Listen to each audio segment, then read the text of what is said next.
almost every manifestation of our personality is artifice.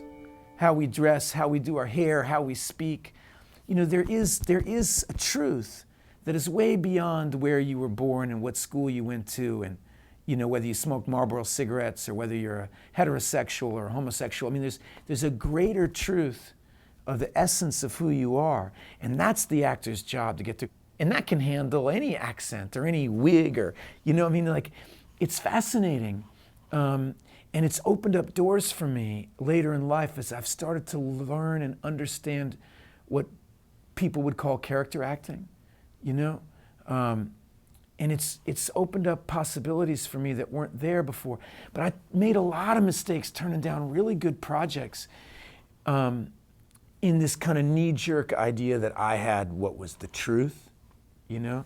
And I've come to believe that that was a lot of bullshit. And self-preservation, you know.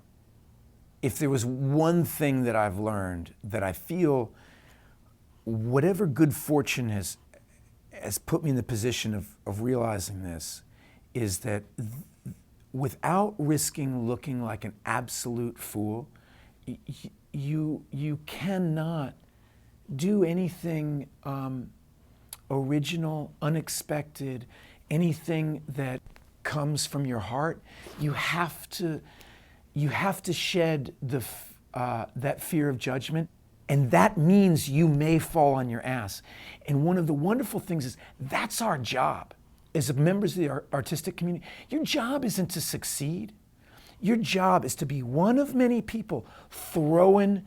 You're the wind at the door. You're the wave. One wave is going to crash through, and it may be you or it may be somebody else. But there's a lot of waves that are going to add up to somebody breaking through. I mean, do you think people really look? When Linkletter and I first were going around trying to pitch the idea of Boyhood, I got an idea, right? We're going to make a little short film about a little boy for 12 years. We're going to cut it together. It'll be one movie. It'll be all about childhood. It'll be amazing. So wait, it's coming out in 13 years? And wait, does the little boy sign a contract? You can't sign a contract for more than 7 years.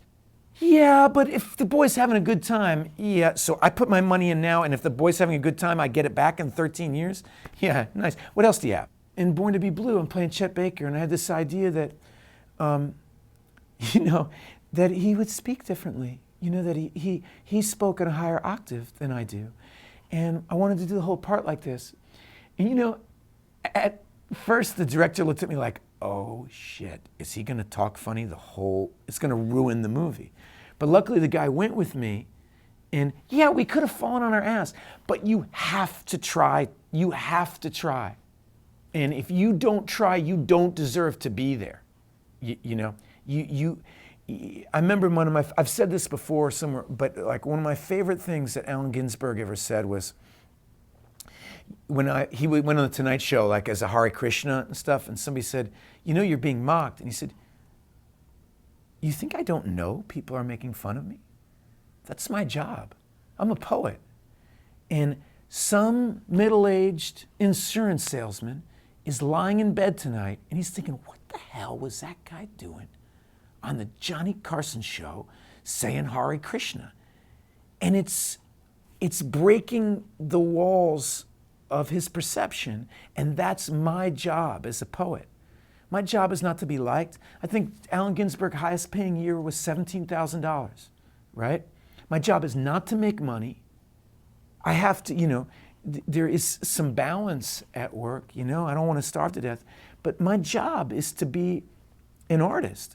And to do that, a good artist is ridiculed.